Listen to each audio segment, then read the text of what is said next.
Thank you. Well, the waiting's over. The grand final of the Ladbrokes World Grand Prix. Delighted to be joined by commentary team Phil Yates and Neil Folds.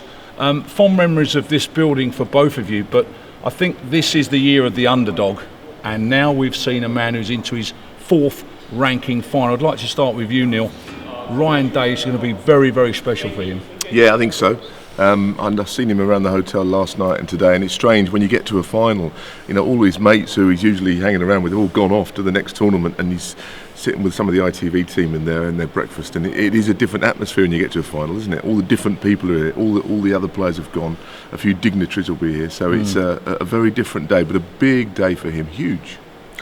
Phil, it means more than just winning this. We're just talking about Day for a minute, but it would mean more than just lifting his first major ranking event trophy. It does so much more for a player in his position. Just open it up a little bit for us. Well, it's good for us to know what's at stake for him. I don't think it's particularly good for him because there's so much pressure on him, because the byproducts from this, extraordinary. If he were to win today, he'd be in the Players' Championship. 16-man event, massive prize money, 10,000 ranking points guaranteed. If he wins today, he goes into the top 16 in the world rankings. If he wins today, he's pretty much assured of being in the Welsh team for the World Cup, start of next season. He's never been in the World Cup. He'd love to represent his country. Of course, he'd make his debut in the Champion of Champions next season. There's so many ancillary benefits. £100,000 as well would almost treble his biggest ever payday. Right, so that's Ryan Day summed up. Barry Hawkins, in the form of his life, and that's coming from the press room and people that are in and around snooker day in, day out. He is playing the best snooker of his life. Absolutely, and you've got to look at his career, because he's a player that actually, he won the shootout and it got him going in 2012. Before that, he was in decline, really. Similar to the way that Ryan had been for a while. You know, we knew that Barry was a top player, but he's almost better known now. He's won tournaments. You know, he won in Australia. He won the Players PTC Grand Finals here, but he's almost better known for a player that's been in the final of the Masters and been in the final of the World Championships. That's good, but you've got to lift trophies, really. And while everyone thinks he's the favourite, there is pressure on him because that's the hot shot music, by the way. That's for later on, I think, for the hot shot piece. So, no, that's the beauty of live. That's the beauty of recording live, folks. Okay.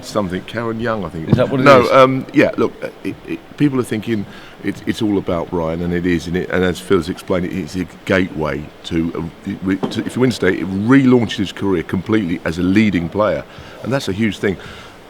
But for Barry, he needs to win. He needs to win this tournament. Being a runner-up in big tournaments is one thing, but to lift one means a lot more, and all the rest. I mean, don't forget, he's already lost in the final in Northern Ireland to Mark King. Everyone thought he should win that match. He didn't win it, did he? Mark King won, and Mark King was meant to lose that final if he didn't read the script, and Anthony Hamilton didn't read the script in Germany. Now, I wonder if Ryan hasn't read it as well, because it would kind of make sense if he won this final somehow. It's all teed up for that. This is an incredible building. Both of you have got different memories of this place. I think these two players in particular will remember the first time they played each other. Phil, give us a sort of bring us up to speed on that, because that was remarkable. Almost exactly 17 years ago in this very building, not with one table in operation, but with multiple tables in operation. It was the World Championship qualifying competition, the last 128, both of them right at the start of their professional careers in many respects. Day beat Hawkins 10-1, so over the same distance as we've got today, but then in the next round, he came a cropper. Yeah, I mean, I didn't know. I'd forgotten about I remember playing Ryan, but I didn't know it was then.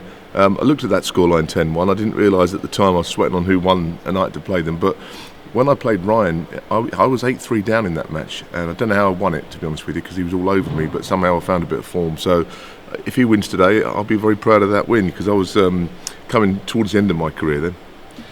So this is the sort of building where we see a number of fight backs, isn't it? Because if we look at the 8th frame last night with Day and Fu, it was absolutely remarkable. For those that didn't see it, Phil, they've got to watch it again. Bring us up to speed on that, because that was remarkable.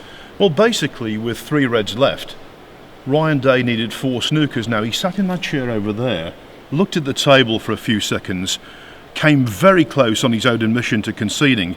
eventually decided not to, and the reason for that was two things. One, he could pot 2 reds, 2 blacks, get a snooker in behind the pink off the last red, which was obvious, but also brown, green and blue were in a really nice little nest at the other end of the table to lay snooker, so he thought, well, I might as well give it a go. No one gave him much chance, and yet at the end of the frame he was the winner. He got he got 3 snookers and a free ball. Then he laid another snooker. Fu missed that, went in off, day cleared up. Did you see that coming? Did you see his reaction to his face? Because we thought he looked as if he said, well, you know what, it's not going to happen. And then suddenly a glint appeared. All he had to do was give a little nod to Olivier Martil and the frame was over, concede. And I thought that's what he would do.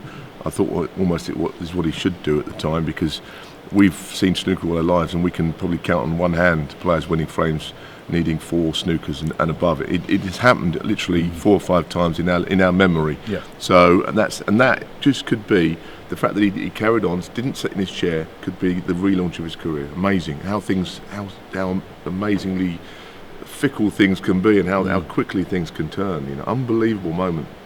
Well, we had 32 of the best players in the world came, 2 remained, and now we present our grand final as Ryan Day takes on Barry Hawkins. Be sure to join us on ITV. Thanks, Phil. Thanks, Neil.